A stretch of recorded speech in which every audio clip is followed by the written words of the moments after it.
ओम। तो हमने ओम भूर्भुवः स्वः तत्सवितुर्वरेण्यं भर्गो देवस्य धीमहि धियो यो न प्रचोदयात्। तो इस मंत्र का अर्थ तो पहले भाग में समझा। तो आगे क्या कहते हैं स्वामी जी। हे परमेश्वर, हे सच्चिदानंद स्वरूप, हे नित्य शुद्ध बुद्ध मुक्त स्वभाव, हे अज निरंजन निर्विकार, हे सर्वांत अंतर्यामिन, हे सर्वाधार जगतपते सकल जगत उत्पादक, हे अनादे विशंबर सर्वव्यापिन, हे करुणा अमृत वरिधे सवितु देवस्य तव यदोम भूर्भुवः सवरिणं भर्गो अस्ति तद्यं धीमहि दधीमहि दयायेम वा कस्मै प्रयोजन अत्येत्यत्रः। हे भगवान, यह सविता देवः परमेश्वरो भवान् अस्माकं धियः प्रचोदयात्। स अवास्कमं पूज्य उपासनीय इष्टो देवः भवतु, नातो अन्यं भवतुल्यं भवतो अधिकं च कचित् कदाचिन् मन्यामहे। हे मनुष्य, जो सब समर्थों में समर्थ सच्चिदानंद स्वरूप नित्य शुद्ध नित्य बुद्ध नित्य मुक्त स्वभाव वाला कृपा सागर ठीक ठीक न्याय का करने हारा जन्म मरण आदि क्लेश रहित आकार रहित सबके घट घट का जानने वाला सबका धर्ता पिता उत्पादक अनादि से विश्व का पोषण करने हारा सकल ऐश्वर्य युक्त जगत का निर्माता शुद्ध स्वरूप और जो प्राप्ति की कामना करने योग्य है उस परमात्मा का जो शुद्ध चेतन स्वरूप है उसी को हम धारण करें।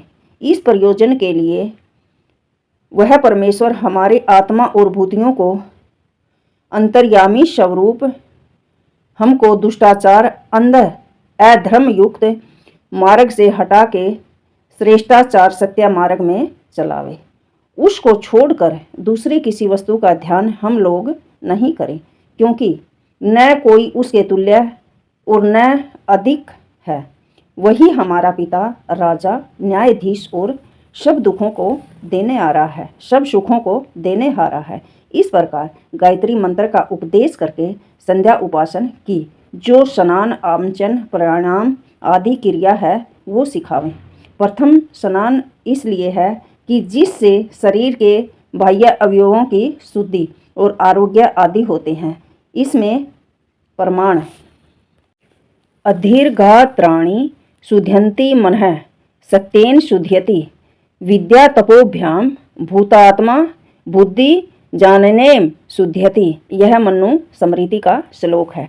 जल से शरीर के बाहर के अवयव, सत्य आचरण से मन, विद्या और तप अर्थात सब प्रकार के कष्ट भी सह के धर्म ही के अनुष्ठान करने से जीव आत्मा ज्ञान अर्थात पृथ्वी से लेके परमेश्वर पर्यंत पदार्थों के विवेक से बुद्धि दृढ़ निश्चय पवित्र होता है।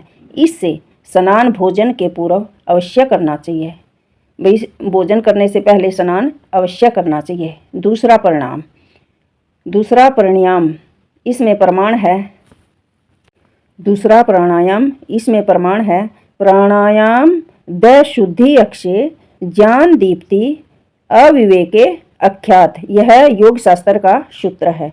जो मनुष्य प्राणायाम करता है तब प्रतिक्षण उत्तरोत्तर काल में अशुद्धि का नाश और ज्ञान का प्रकाश हो जाता है। जब तक मुक्ति न हो तब तक उसकी आत्मा का ज्ञान बराबर बढ़ता जाता है। दहायन्ते धायायमानानां धातूनां च यथा मलः तद्दे इंद्रियाणां दहायन्ते दोषः प्राणायास्य निग्रहतः। यह मनु स्मृति का श्लोक है। जैसे अग्नि में तपाने से श्रवण आदि सोना आदि धातुओं का मल नष्ट होकर शुद्ध होते हैं, वैसे प्राणायाम करके मन और इंद्रियों के दोष क्षीण होकर निर्मल हो जाते हैं। प्राणायाम की विधि योग सूत्र परच्छदनम विद्या अधारणभ्याम व प्राणस्य योग सूत्र। जैसे अत्यंत वेग से वमन होकर अन्न जल बाहर निकल जाता है, वैसे प्राण को बल से बाहर फेंक कर बाहर ही यथाशक्ति रोक देवे। जब बाहर निकलना चाहे तब मूलेंद्रियों को ऊपर खींच के वायु को बाहर फेंक देवे। जब तक मूलेंद्रियों को ऊपर खींचे रखे तब तक वह प्राण बाहर रहता है। इसी प्रकार प्राण बाहर अधिक ठहर सकता है। जब घबराहट हो तब धीरे धीरे भीतर वायु को ले, फिर भी वैसे ही करता जाए। जितना सामर्थ्य हो और इच्छा हो और मन में ओम इसका जप करता जाए। इस प्रकार करने से आत्मा और मन की पवित्रता और स्थिरता हो जाती है। ओम।